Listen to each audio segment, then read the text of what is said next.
o versículo de número 4. Depois eu vou pedir você para abrir a sua Bíblia em livro de Apocalipse, capítulo 3, versículo 14. Mas primeiro vamos estar lendo 2 Coríntios 4, versículo 4.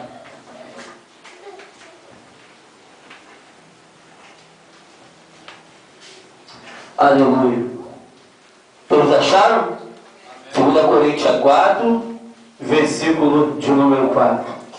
Diz assim a palavra do Senhor: nos quais o Deus desse século cegou o entendimento dos incrédulos, para que não lhe resplandeça a luz do Evangelho da glória de Cristo, a quem é a imagem de Deus.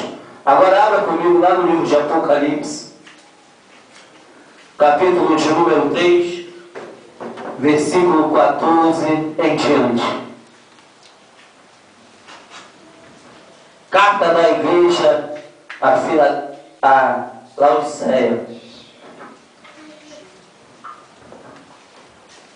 Amém? Diz assim a palavra do Senhor: aos anjos dessa igreja de Laodiceia escrevo: isto digo, amém, a testemunha fiel e verdadeira, o princípio da criação de Deus. Conheço as tuas obras, que nem és frio e nem quente, que nem dará fosses frio ou quente. Assim, porque és morno e não és frio nem quente, vomitarei-te da minha boca.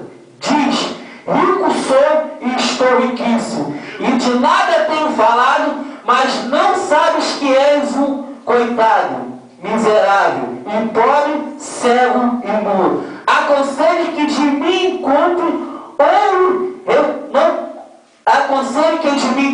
ouro, refinado no fogo, para que tenha riquezas e vestes brancas, para que tenha vistas e não seja manifesta a vergonha da tua nudez, e colheres para que use os teus olhos, a fim de que vejas. Eu repreendo e castigo a todo quanto amo, portanto, zelo e arrependeste.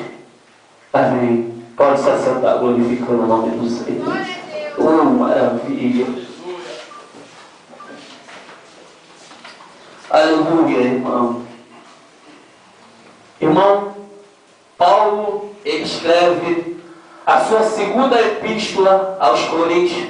No capítulo 4, versículo 4, ele vai dizer que o Deus desse século, ele tem cegado o entendimento de muitos incrédulos. Quando Deus fala cegar o entendimento, Deus está falando de cegueira espiritual. Há muito crente, irmão, que está cego espiritualmente.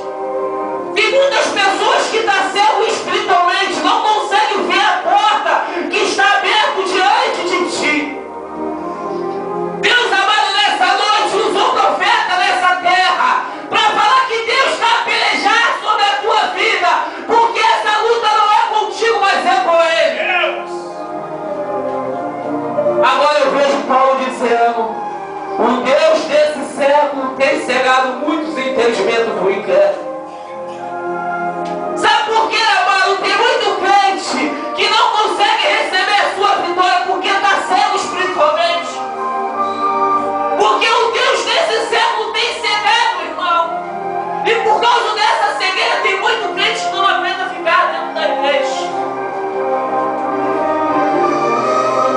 Nessa noite Deus chama a minha e a tua atenção. É necessário enxergar aquilo que ninguém enxerga. O crente não vive, querido, por que está vendo, não. Mas o crente vive pela sua fé. Paulo vai dizer aqui, 2 Coríntios capítulo 5, versículo 7. Andamos pela fé e não por vista. É necessário crer. O crente, amado espiritual, ele vê aquilo que ninguém está vendo.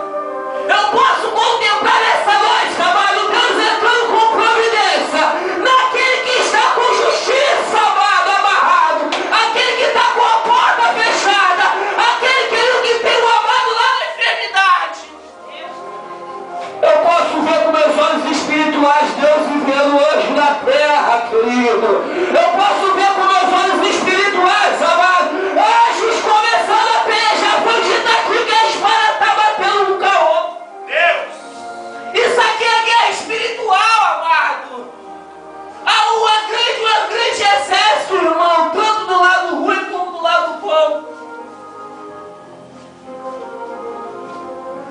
Mas o Deus desse século tem cegado muitos, irmão.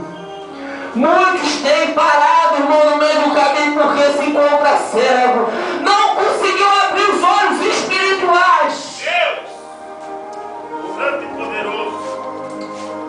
Aí eu quero te levar lá em Apocalipse, capítulo 3, versículo 14 em diante. Para que você possa entender o que Deus manda, querido João, escrever. A igreja de Laodiceia, ou seja, a cidade de Laodiceia, amado, era uma cidade rica em ciência. A fotonologia de lá, irmão, havia uma clínica especializada em doença dos olhos. Eles eram, amor, conhecidos por causa dessas clínicas. Elas eram especializadas em tratar em doença dos olhos. Agora eu vejo Deus falando para João assim: João, escreve uma carta à minha igreja, Laodiceia, e diz para eles que eles precisam comprar, querido, sabe o que? Ele vai falar que colírio para os olhos. Há remédio para tudo, amado, mas para cegueira espiritual não tem remédio. Não há colírio nessa terra, amado, para que fazer você enxergar aquilo que ninguém enxerga. Laodiceia, amado, tinha a ciência na mão. Eles faziam pessoas, irmão, que estavam com doença nos olhos voltarem a ficar bom, santo. Mas Deus fala: João, escreve lá e fala com eles que eles precisam comprar colírio para voltar a enxergar, porque eles estão nus.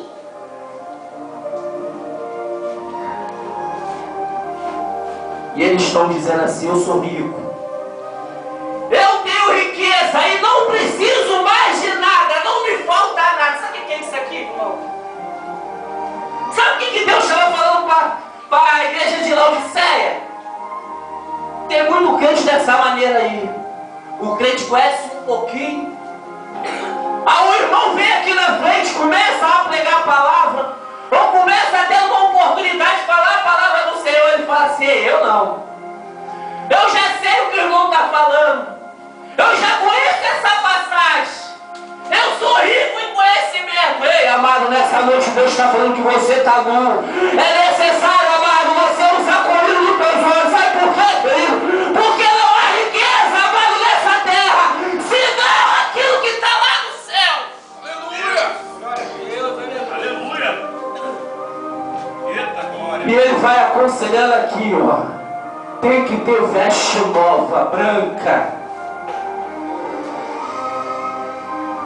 É noite de Santa Ceia. É noite, querido, de estarmos ceando com o nosso Jesus. É noite de sentarmos, irmão, na mesa e saciar aquilo que Deus tem de melhor. É noite, amado, de dizermos: Deus, Tu és santo, Tu és santos, e no céu não há ninguém mais santo, ninguém. Santo e poderoso és Tu, Senhor. Mas precisamos tirar a nossa nudez e nos vestirmos como santos. Nos vestirmos de veste branca. É necessário usarmos colírio, amado. E ele vai dizer assim: ó, repreendo e castigo aqueles que eu amo. Irmão, eu e você precisamos entender e ver, irmão, o mundo espiritual. Nós andamos pela terra, amados, como passagem. Aqui não é o nosso lugar. Temos aqui, amado, uma obra